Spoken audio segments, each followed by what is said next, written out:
चलो।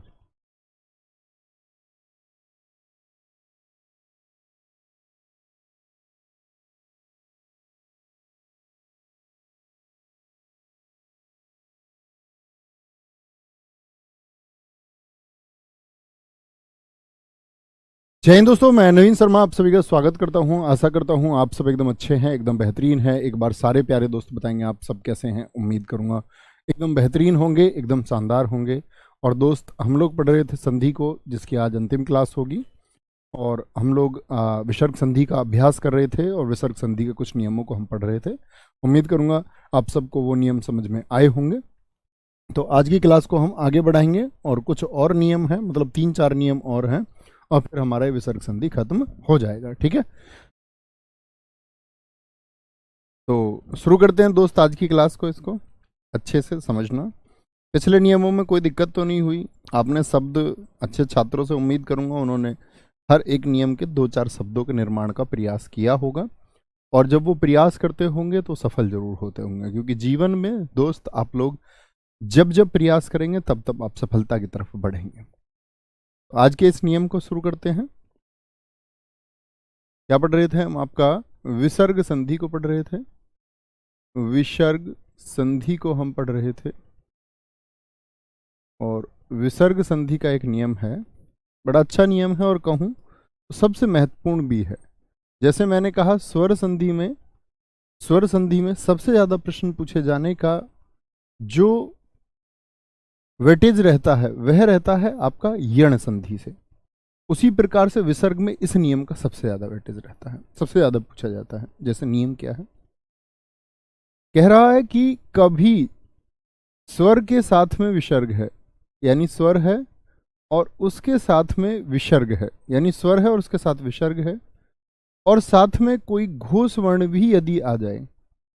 अब मैं दोस्त उम्मीद करूंगा आप लोग जानते होंगे घोष वर्ण, कई बार नाम आया है घोष वर्ण, हमने वर्णमाला में भी पढ़ा था। तो आप बता सकते हैं कि घोष वर्ण क्या होता है? तो आप कहेंगे जी घोष वर्ण भैया 3, 4, 5, अंतस्थ 11 लावा, और ऊष्मीय का है भी, यानी 5 ये हो गए। और सभी स्वर ये किस में आते हैं? घोष वर्ण में। यदि ये कभी मिलेंगे आपस में तो क्या होगा? तो एक आधे रे का निर्माण होगा। ये कैसा रे है? एक बार सारे दोस्त बताएंगे कैसा रे है, तो आप कहेंगे जी ये आधा रे है, क्योंकि रे में हलंत है। कोई दिक्कत, कोई परेशानी? किस प्रकार से? थोड़ा उदाहरण के माध्यम से ही ज्यादा समझ में आता है, देखेंगे। जैसे मैं इसका एक उदाहरण आप लोगों को यहां पर आप लोगों को देखने को मिलेगा। नीही धन धन, निही धन धन मिलकर के क्या बनाएगा? निही धन धन। बड़े अच्छे से देखना। तो आप कहेंगे भैया यहां पर क्या है? न में दोस्त क्या है आपका? लघु ई है।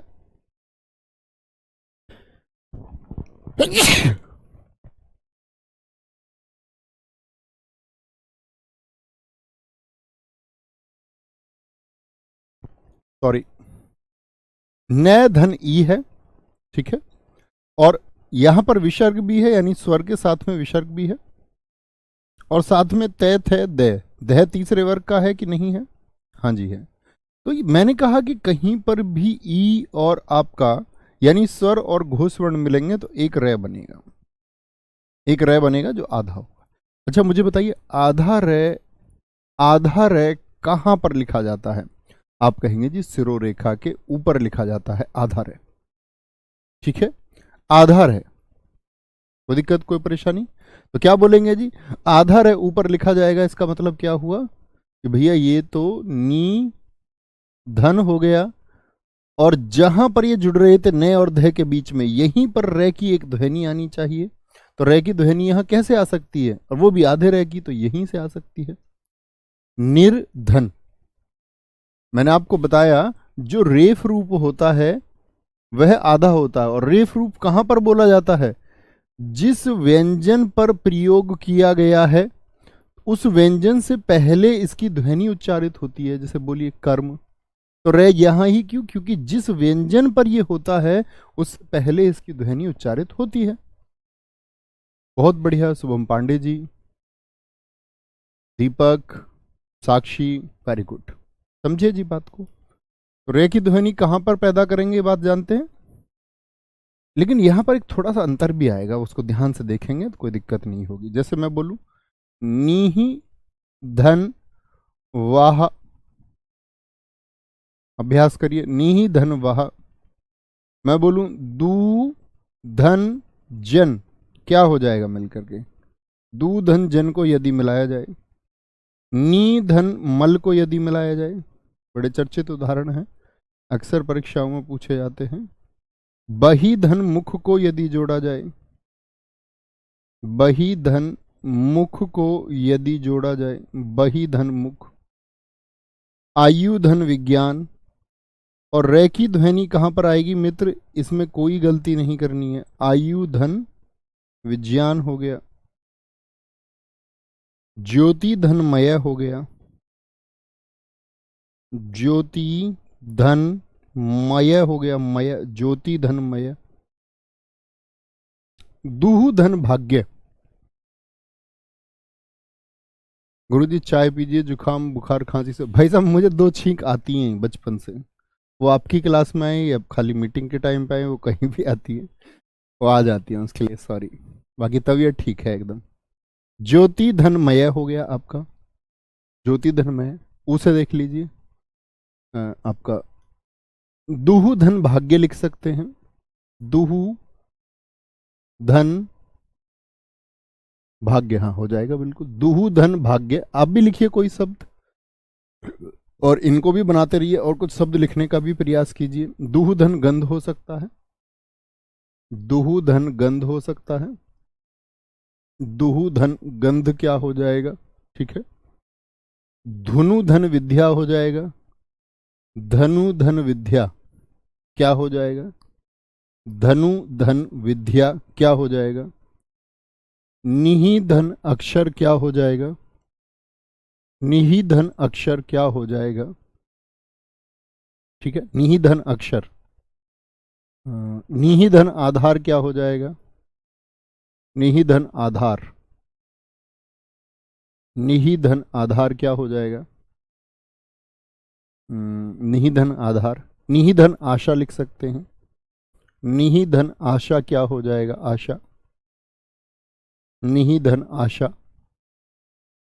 निहि धन आशा हो गया। निहि धन ईक्षण लिख सकते हैं, निहि धन ईक्षण, आप भी करेंगे निहि धन ईक्षण जब आप सब इंस्पेक्टर बन जाएंगे, उसी काम के लिए आपको नियुक्त किया जा रहा है, निरीक्षण के लिए ही। निहि धन आदर हो जाएगा, निहि धन आदर। निहि धन अपराध हो जाएगा, निहि धन अपराध हो जाएगा, अपराध। निहि धन आकार हो जाएगा, लिख लेंगे उसको भी, निहि धन आकार हो जाएगा, निहि धन आकार, माफ करेंगे, निहि धन आकार।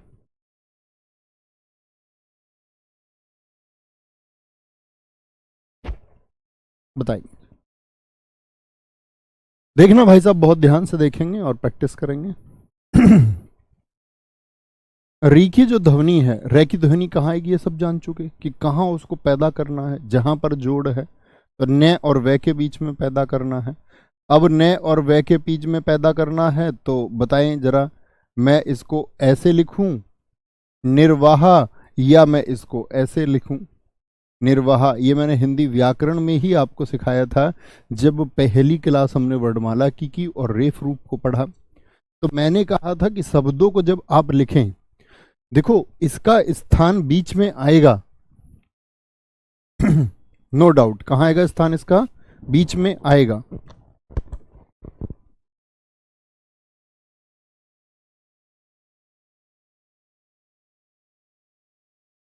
तो मैंने आपसे कहा था इसका स्थान जो है वह बीच में आएगा, लेकिन यदि इसके साथ में स्वर मौजूद है तो फिर कहां पर भेजेंगे भैया, स्वर पर भेजेंगे। क्या बोलेंगे, रेफ रूप का प्रयोग जिस व्यंजन पर होता है उस व्यंजन से पहले बोला जाता है, लेकिन यदि व्यंजन के साथ में कोई स्वर मौजूद है, यानी आ एक स्वर है, तो उस स्वर पर भेज देंगे रेफ रूप को, बोला व्यंजन से पहले ही जाएगा। कोई दिक्कत जी? तो बोलेंगे जरा कौन सा ठीक होगा, तो हम कहेंगे बी एकदम से ठीक हो जाएगा। दूधन जन, आप लोगों को बहुत डिस्टर्ब, सॉरी, इसके लिए मैं गर्म पानी पी लेता हूँ थोड़ा।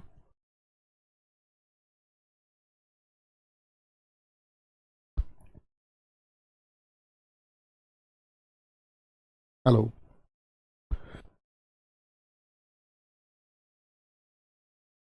हेलो, अभी आवाज ठीक आई है ना एकदम? एक बच्चे ने कहा है मनभर चौहान जी ने कि दोनों ठीक हैं निर्वाह। दोनों कैसे ठीक हो सकते हैं दोस्त? मैंने आपको बताया कि कहां पर उसको स्थान देंगे। आप लोग कहेंगे कि भैया उसको स्थान हमको देना है यदि व्यंजन के साथ स्वर है उस पर। बताएंगे। दुर्जन हो गया, दुर्जन। देखो यहां तक करके दिखाएं आप, इसके बाद में सीखेंगे और विशेष ध्यान देने की जरूरत होगी। निर्मल, निर्मल हो जाएगा। बहिर्मुख हो जाएगा। क्या हो जाएगा? बहिमुख। ये लिख लीजिए पहले। ध्वनि है और मैं के बीच में पैदा करनी है तो स्थल कहां पर आएगा? मैं के, क्योंकि कोई स्वर नहीं है तो व्यंजन पर ही प्रयोग होगा। आयु विज्ञान, तो एक साथ लिख लीजिए पहले। कभी भी इस रे में गलती ही नहीं करनी है, आपको स्वयं पता होना चाहिए कि इसकी प्रयोग कहां पर होगा। ये और वह के बीच में होगा, कि स्वरों का कोई मतलब ही नहीं। तो ये और वह के बीच में होगा, तो ये और वी के बीच में होगा, तो कहाँ प्रयोग होना चाहिए? वह पर होना चाहिए, तभी तो बोलेंगे आयुर्विज्ञान। आयुर बीच में आएगी ध्वनि। ज्योतिर्मय, तो कहां पर? तो ज्योति और मय को लिख लीजिए। ज्योति और मय को देख लीजिए, और ध्वनि देखिए कहां पर आएगी? ज्योतिर्मय। तो कहां पर चाहिए? तैसे पहले चाहिए ना। ज्योतिर तैसे पहले कि मैं से पहले? मैं से पहले चाहिए। ज्योतिर, क्या बोलेंगे? तो यहां पर क्या बोलेंगे? ज्योतिर्मय। ये ठीक होगा। या मैं आपसे बोल दूं कि मुझको ध्वनि जी तय के बाद में चाहिए और मैं से पहले चाहिए, तो ये ठीक होगा।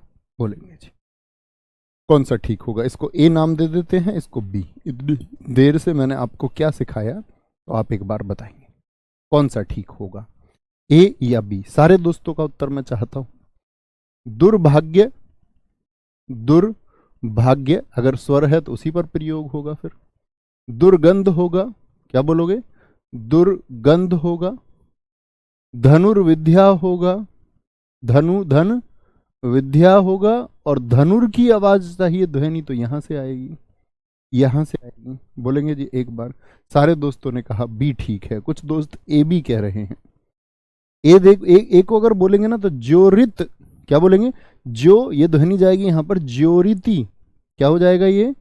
अगर आप इसको ऐसे लिखेंगे जो ए लिख रहे हैं दोस्त, आप इसको बोलो। मैंने क्या सिखाया आपको?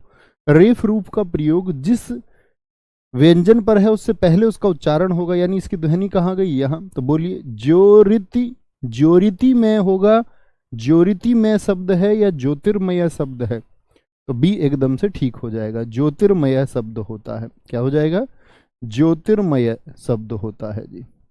कभी गलत ना करें, कभी गलती अशुद्धि आपसे नहीं होनी चाहिए। बी ठीक है एकदम से। अरे बड़े कमाल की बात है, कुछ दोस्त अभी भी ए लिख रहे हैं, ज्यादातर बच्चों ने बी लिखा है। कुछ दोस्त मेरे समझाने के बावजूद भी ए लिख रहे हैं, ये तो बड़ी गलती बात है। इसका देखिए ना उच्चारण कहां होगा। अब देखो, जैसे अंतरराष्ट्रीय शब्द होता है, अंतरराष्ट्रीय शब्द यदि मैं लिख दूं, समझे, एक तो ये तरीका। एक मैंने लिख दिया अंतरराष्ट्रीय, अंतरराष्ट्रीय। अब मुझे ये बताइए, अंतरराष्ट्रीय को जब मैं लिखता हूं तो मुझको रे की ध्वनि की आवश्यकता है, तो कहां पर चाहिए ये ध्वनि मुझको? अंतर। तो ध्वनि कहां पर चाहिए? यहां पर ध्वनि चाहिए। यहां पर कहां पर ध्वनि चाहिए? ध्वनि चाहिए यहां पर। तो अंतर, तो इसको कहां लगाना पड़ेगा? रे पर, अगले पर, तभी तो ध्वनि आएगी। लेकिन रे के साथ स्वर है तो भैया आपने बताया कि स्वर पर लगेगा, तो अंतरराष्ट्रीय। इतना कंफ्यूजन नहीं होना चाहिए भाई। सिर्फ इतना है कि जहां पर रेफ रूप है, ठीक है, जहां पर रेफ रूप है उससे पहले बोला जाएगा धर्म। और यदि यदि व्यंजन के साथ में स्वर आ गया है तो बस उसका स्थान उस खड़ी पाई पर चला जाता है, इतना सही है। ओके, गलती नहीं करनी है कभी भी। आगे आए निहिधन अक्षर। अब तक देखिए भाई, अब तक क्या धनुर्विद्या, तो रे कैसा था, आधा। यदि मैं आधे रे को, ये रे कैसा है, आधा है, यदि इस आधे रे को मैं एक स्वर दे दूं तो ये क्या बनाएगा, सारे दोस्त कमेंट सेक्शन में लिखिए। यदि इस आधे रे को मैं एक स्वर प्रदान कर दूं तो मित्र ये क्या बना देगा, क्या निर्मित करके देगा, तो आप कहेंगे भैया ये तो पूर्ण रे हो जाएगा। तो दोस्त यही बात सीखनी है जो इसमें पालन हुआ है। देखो जरा ध्यान से कैसे जी, यहां अभी तक कोई भी आधे रे को स्वर नहीं मिल रहा था जुड़ने के लिए, कि यहां पर आधा रे बना और उसके बाद में उसको गे मिला, तो गे तो उसको नहीं पूर्ण कर सकता। लेकिन जैसे ही यहां पर आधा रे मिला और उसको मिल गया ए जुड़ने के लिए, तो यहां क्या बनना था, नी, और विसर्ग किस में परिवर्तित हो जाता है, विसर्ग हो जाएगा आधे रे में, विसर्ग आधे रे में।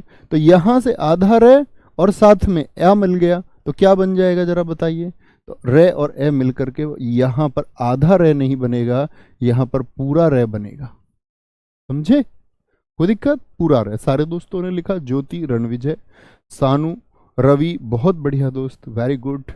रिमझिम जी एकदम ठीक उत्तर है। निहिधन आधार निराधार होगा, क्या होगा, निहिधन आधार निराधार होगा, ठीक है, निराधार होगा। निहिधन आशा क्या हो जाएगा दोस्त, निराशा हो जाएगा, निराशा, निराशा, निहिधन आशा निराशा, क्योंकि अब उसको स्वर मिल गया जुड़ने के लिए। ये क्या बन जाएगा, रा दीर्घी मिली तो क्या बनेगा, निरीक्षण बन जाएगा, निरीक्षण, ठीक है, निरीक्षण। आप भी करेंगे निरीक्षण, इसी बात के लिए आप ज्वाइन होने जा रहे हैं, लेकिन उस निरीक्षण में ज्यादती ना करना। ज्यादती का मतलब लोगों के अंदर पुलिस का जो भय है, जो डर है, वो ना करना। और आप सारी चीजें ग्राउंड पे पहुंच के, मेरी कहने की चीजों से आदमी किसी के स्टेटमेंट को याद नहीं रखता। स्थिति और परिस्थिति के अनुरूप व्यक्ति की कार्य प्रणाली होती है। कल आप कितना भी सोचकर यहाँ जाते हैं, कल आपकी कार्य प्रणाली कैसी होगी विभाग में जाकर के, वह देखने लायक बात होगी। मतलब बहुत सारे लोग जिन्होंने ईमानदारी का सोचा, बहुत भ्रष्ट अपना जीवन जी रहे, बहुत ऐसे लोग हैं जिन्होंने भ्रष्ट जीवन को छोड़ करके एक ईमानदारी का मार्ग अपनाया है। और पुलिस प्रणाली को चूंकि मैंने नज़दीक से महसूस किया है, मैं उससे काफ़ी कई वर्षों तक जुड़ा रहा हूँ। और जुड़े रहने का मतलब ऐसा नहीं कि मैं पुलिस में था लेकिन मैंने उसको बहुत एक हद तक महसूस किया है, वो मेरा एक जुड़ाव रहा है। तो इसीलिए मैं आपसे कहता हूँ कि आप लोगों को कॉन्फिडेंस देना, ना कि लोगों को डराना। निरपराध, निरपराध, ठीक है। अब हम कहते हैं जी निरपराधी शब्द होता है एक, वो गलत शब्द होता है, हमेशा निरपराध शब्द होगा। आप लोगों को जानना चाहिए कि निहिधन अपराध निरपराध होगा, ई आ ही नहीं सकता। निराकार क्या बोलेंगे, नी धन आकार, एक रे का मौका मिल गया, निराकार हो गया। कोई दिक्कत है, कोई परेशानी है, आप लिखें जरा।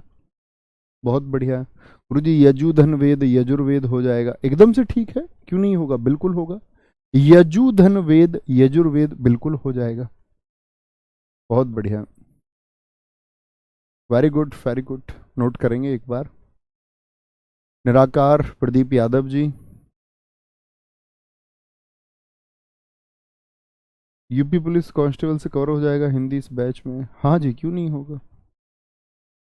दोनों ही बैच में मैंने ऐसा नहीं पढ़ाया था, यूपी कांस्टेबल के जो दोस्त तैयारी कर रहे थे कि मैं उनको बहका देता, मैंने ऐसा वहाँ भी नहीं पढ़ाया। कि खाकी बैच में हमने हिंदी पढ़ी तो ऐसा नहीं था कि अब जिन दोस्तों ने वहाँ पर हिंदी पढ़ी होगी वो भी यूपीएसआई के लिए एनफ है। बस आप प्रैक्टिस करते रहना, यहाँ पर पीडीएफ वगैरह देखते रहना, कोई बात नहीं। सनी एक आध गलती हो जाती है लेकिन आगे ना करें, है ना, गलत हो गया कोई दिक्कत नहीं, आगे चलें जी। अब आते हैं जिनमें विसर्ग बना रहता है। विसर्ग बना किस किस में रहता है, देखना जरा ध्यान से।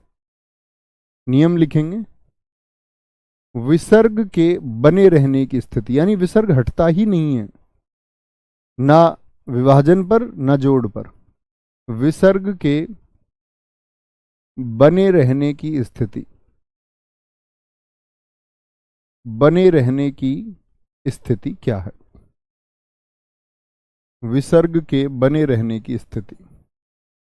और जब हम यूपी कांस्टेबल के सिलेबस को पढ़ रहे थे तो वहाँ भी यूपी कांस्टेबल में बहुत सारे दोस्त ग्रेजुएट होते हैं, तो वहाँ भी उद्देश्य यही था, क्योंकि ये बात तय थी कि यूपीएसआई की भर्ती आगे आएगी, तो उसी उम्मीद से वहाँ पर पढ़ाया कि बच्चों को अलग अलग ना पढ़ना पड़े। क्योंकि आप ये सोचे कि भैया यूपीएसआई के लिए कोई अलग हिंदी होती है, हाँ प्रश्नों का स्तर और साहित्य के प्रश्नों के स्तर में थोड़ा बदलाव मिलता है।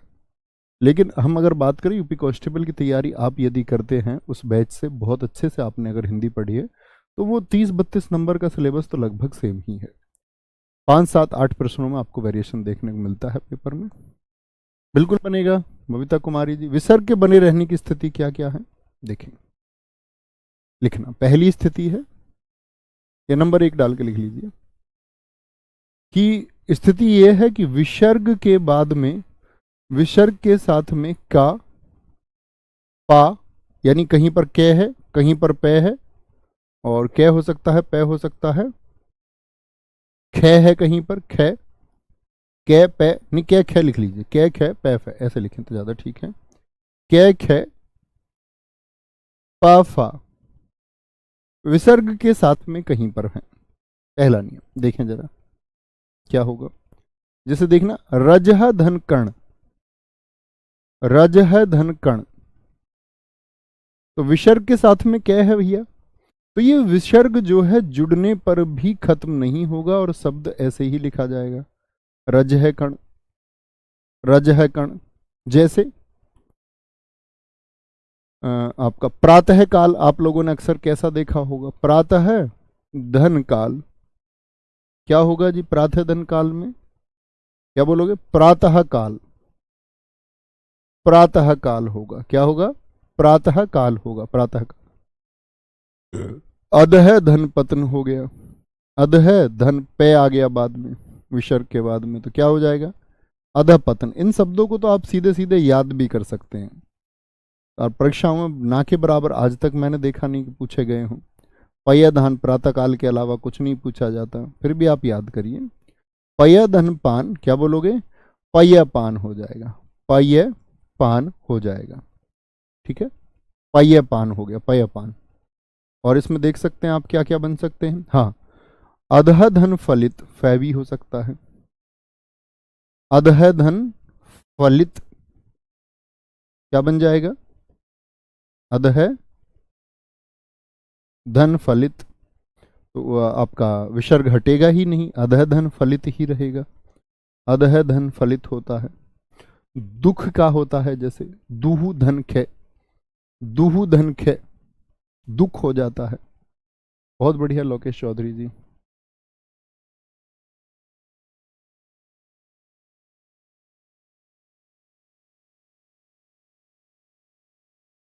Very good, very good.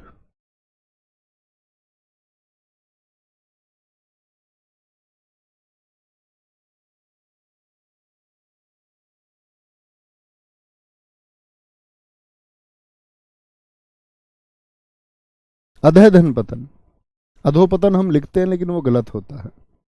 कैसे ही निर्माण करेंगे उसका? एधन ऊ से हो सकता है, एक तो ओ का निर्माण, एधन ऊ से निर्माण करोगे तो आपका उधर उपतन होना चाहिए, फिर तो नहीं होगा।